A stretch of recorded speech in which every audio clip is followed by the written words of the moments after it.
G'day, John Kenny here. Well, I'm about to head off to the most remote music festival on the planet. Well, that's what they state in their advertising material, and I'm sure they're correct. I'm heading off to the Big Red Bash in Birdsville, which is just on the edge of the Simpson Desert in Australia, and is certainly one of the most remote places in the country and obviously in the world. So I'll be heading out there this Friday. It's a couple of days away yet, but I've got the car ready, I've got the Grenadier ready, and I thought I'd give you a bit of a tour of, you know, what I'm up to with my Grenadier and what I've got on it and how I've got it ready to go. Okay, so we'll have a look around. So the first thing I've done is, of course, I've had the car serviced. Now, so I've had two full services and an oil change since I've had the car at 25. So let's have a look around and see what I've done. We'll start on the outside of the car. So if you look up the front there, I've got an ultravision obviously light bar, and that's a beauty. I've been meaning to do a full review on this bar. It's an amazing bar, that's all I can say about it at this stage, and it's of a lower temperature, 4,500 Kelvin temperature, which means it's not that stark white, which is something I find really pleasant to drive with. It's amazing. It has a high and a low beam, so you can just use the wide angle, or you can use the wide and the long angle on it. Now, I haven't connected that up to the power on the side here, which they talk about using the power on the side there.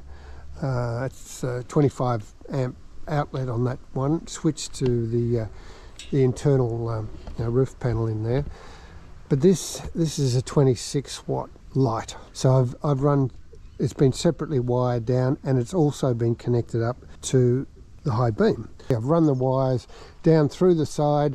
It's gone in through a hole in behind this particular one. If you take that off, you can get, in fact, you can see the wire just through there, running through a grommet at the back of this and down the back and in to where all the electrics are, of course, under the seat. These little beauties I just had fitted, and I found it hard to justify the cost of them initially, but I find that I tend to use this as a bit of a bench to put a cup of coffee and different things on it, and I think they look really smart. So I had those fitted recently, and I'm really pleased with the way they look. Whether you want to go and stand on there, well, you can, but probably won't be standing on there very often, I wouldn't think. Because in the front of my car I also have the bull bar and the winch, which is located under here. When you slide this, oops, it's always a bit tricky. There she goes, winch, and I've got a George's winch ring on there as well. So got the winch, drop that down again, just nicely protects all of that, and of course antenna for the UHF radio. Now, I've done a separate video on how to install a UHF radio in this car, where to install it and how to install it without drilling any holes in anywhere to get through. So if you're interested in putting a UHF radio and you're not sure how to run it through, and you've got a bull bar, it's pretty easy to do. So I'll link that somewhere. Now, on the side here, I've got a super peg awning. Now, I've had this for a number of years, and look, to be quite frank, I don't use it that often, and I normally take it off when I'm not going away. But look, it's a really good quality awning. It's the old style where you have, you know, poles and things like that, so it's not just a bat wing thing, it just comes straight out. But it's pretty handy on those hot days somewhere where you're parked up and you need a bit of shade. A couple of little steady lights here, which are linked up to this particular power outlet for that one, and this one is linked up to that power outlet, and of course they're on the same circuit, so one switch inside turns those on. Now, that's all kind of good, except I find that you got the lights out here, you got to climb in the car, reach across to the ceiling to turn them on and off. So maybe I need to put a separate switch out here or something like that. But still, they're handy to light up this area when we're camping and whatnot. They work really well. They're only fairly inexpensive little steady lights, but yeah, as I said, they work well. Going around the back here, I'm using my stone stomper here. I've actually kind of modified the one that I had from my previous camper, and I'll be trying it out on here with my cub camper. Just a bit concerned about stones flying up and hitting the back of the car, so we'll see how that goes on the trip. Of course, you'll see here I've got this extended tow bar tongue. It works really well. It gives me just that little bit of extra distance, so I'm not right up underneath this tyre trying to hook up boats or caravans or whatever I might be hooking up. Obviously I've got this accessory. What have I got in there? Well, a pair of gloves, always easy to get a pair of gloves, a rag, yep, a couple of little tools, insulation tape, spare shackle, and a brush. That's about all, but I sometimes put rubbish whatnot in there, if I'm rubbish bag or whatnot, so it's really quite handy. Now we just go around the side here, and one of the most essentials, of course, to always take is a shovel. Let's just check out the back. So in the back, okay, so in the back, well, I've got a first aid kit here, basic first aid kit. I'm not overly happy with the setup in the back because there's a lot of space that's not used in here. Now obviously I've got an area in here where my dog will go. He's very happy to travel in there. I think he'd like to be a bit higher so I can see out the window a bit more. I've got an Engel fridge. In here I've got a chainsaw, which I'm not happy about. I'm not quite sure where I'm going to store this chainsaw yet. I'm not particularly happy about it. Then I've switched over to electric chainsaw. That's why it's inside here. There's no fuel in here. I bought a Husqvarna electric chainsaw. I think it's a good thing to carry around, a chainsaw. You never know, you know, great firewood and all that sort of stuff, but you never know when you strike something across the road or whatever that you might need to just get out with a small chainsaw. Not going to chop down major trees with it or anything, but it's only got a 12-14 inch blade on it, but they work well. So in here is my compressor. It's a mean mother compressor, and quite frankly it does the job, but it just does the job. That's about all it does. I'd love to know how to install or where to install an onboard compressor. I'm not happy with what I've seen so far. I don't particularly like the under the seat thing, so I'm still waiting before I upgrade that to a better compressor, but it does the job. Okay. The other thing I always carry, and if I can pull it out here, this is a mat. It's a really handy thing to have. Oops, there she goes. I'll just pull it apart. If you need to crawl under the car at any stage in the dirt or the dust or the rocks, it's ideal. It's got a really tough coating on it, and it's got a foam layer in it, so it doesn't matter how rough the surface is. So that's a really handy thing that I always carry in the car. Okay, so let's have a look at what I've got up on the roof now. So we'll climb up the steps in the back. So I've got my max tracks up the front. I've got 4 of those, and yes, I do need to buy some proper brackets for these max track. In this roof box here, I carry a whole lot of stuff that I probably don't even need, but it's just in my nature, just carry a whole lot of stuff. So in here I've just got some lubricant, some silicone spray, spanner for the tow ball, tape, a few bits and pieces. In here I've got a little gas soldering iron and a box of electrical components, fuses, Anderson plugs, spare wire, bits and pieces. Okay, so I need those, and I have needed them before. Sometimes I've accidentally ripped off my power leads at the back between the car and the trailer. I've got this here. I don't want to be struggling taking off wheel nuts if I need to take them off. Hopefully I don't. I've got my crash pad tool bag there, which has got an assortment of tools in there. enough to cover most little minor things. Certainly not doing major repairs to the car, that's for sure. I don't have the skill or the inclination to do that.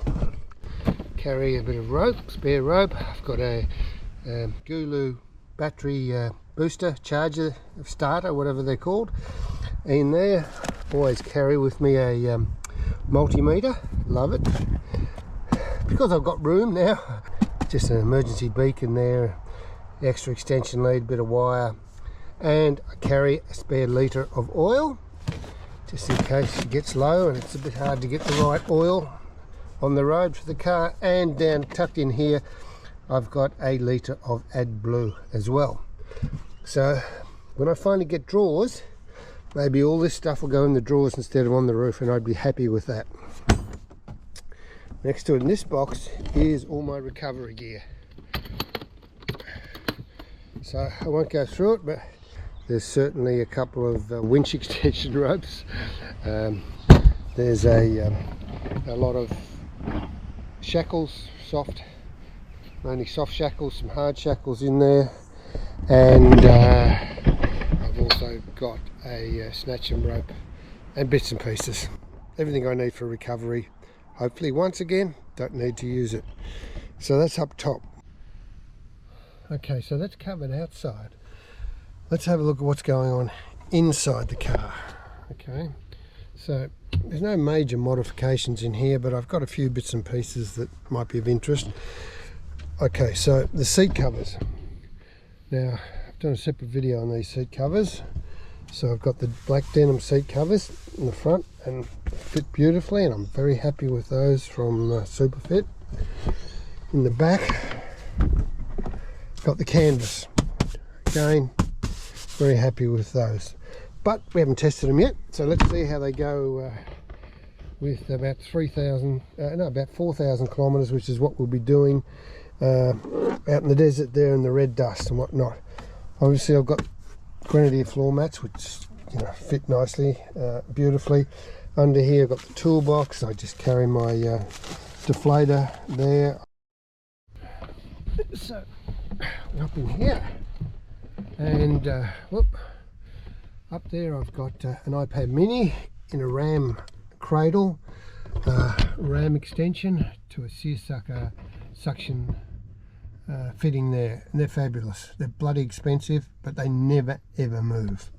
I've got that connected to power via this cord here, which runs down the side and is connected to some sockets down there that I've installed, which are operated by this switch here. Next I've got the rear view camera, so that's fitted to the back of the van, gives me a good view behind me when I'm travelling, really important as far as I'm concerned. And over here I've got my phone on a magnetic quad lock fitting. Now that's also powered up, and so it charges the phone while it's there, and it's connected to this switch here.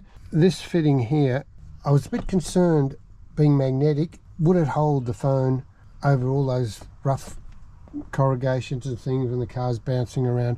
I can tell you, I have done literally thousands of miles over corrugations and rough road. That thing has not moved ever. They're fantastic. They just pop in, out, pop in and out. No, that's simple, but they don't move. Now I just bought that one, I think at Super Cheat Auto. They're the same price everywhere basically, unless they have a 20% off, but worth buying. So I've also got here my UHF radio. Now I've stuck that magnetic clip onto that shiny piece there with a bit of 3M double-sided tape, and it's been there for 8 months, so it hasn't moved. Again, as I said earlier, I've got a whole video on how to connect that up without drilling any holes in your car. That works really well there. That's basically all I've got in the cabin. Got a sunglasses holder up there because there's not anywhere to put your sunglasses, and yeah, that's pretty much all I've got in it. So let's have a look in the back seat now. So in the back, it's a bit harder to see, but there's my fire extinguisher. It's a Fire Striker. They're not cheap, but they're light. They last much longer than a normal fire extinguisher. They're neat, they're great. Over there I've just got a snake white kit there, which I keep there because it's separate from my first aid kit, which is in the back. So that's about it for the car. The rest of the stuff is obviously in the van, and we'll have a look at that as we go along with the trip. My plan is to have some videos of a trip over. I'm going with my family, so I'm going with my wife and my stepdaughter Poppy, and of course my dog. And it's going to be an interesting trip. It's a long way across there. I think the round trip's about 4,000 kilometres, so it's a big trip, but it's going to be a lot of fun. As I said, this is the remotest music festival on the planet that we're going to. We're going to have fun along the way getting there. There's people coming from all around Australia. They reckon that they get about 10,000 people there. Well, we'll see. 10,000 people is a lot of people. And just as a comparison, I've been to Birdsville before. Went a couple of years ago. The publican at that time, it was just after Christmas. It was in the middle of summer. It was 46 degrees.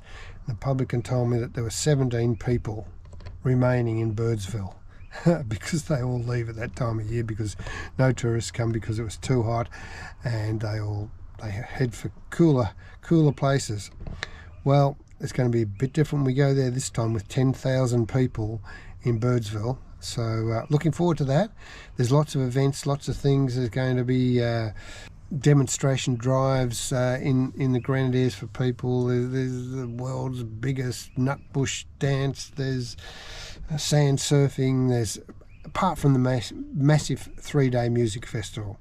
So I'll try and bring that to you as much as I can, and we'll have a lot of fun. There's no internet out there, so it won't be until I get back. So I hope you enjoyed having a look around the car. We are going there with Ineos, so there'll be lots of Grenadiers there, so I look forward to talking to people about that, and I will talk about the car along the way. I will talk about what happens at the events, how much fun we have. It's going to be great, and you're going to enjoy it. So that's about it for me. That's the car ready to go. The only thing I forgot to mention is this. I never leave home without it. That's my Zolio. It's a satellite communication device, emergency device. And I've done a whole video on this. Look, you just don't leave home without something like this. I mean, there's others. There's also the Garmin one, which the InReach one, which is really good too, I believe. So please subscribe. I'll be back in about 3 or 4 weeks. There's no internet out there, so there won't be anything between now and then. Okay, thanks again. See you later.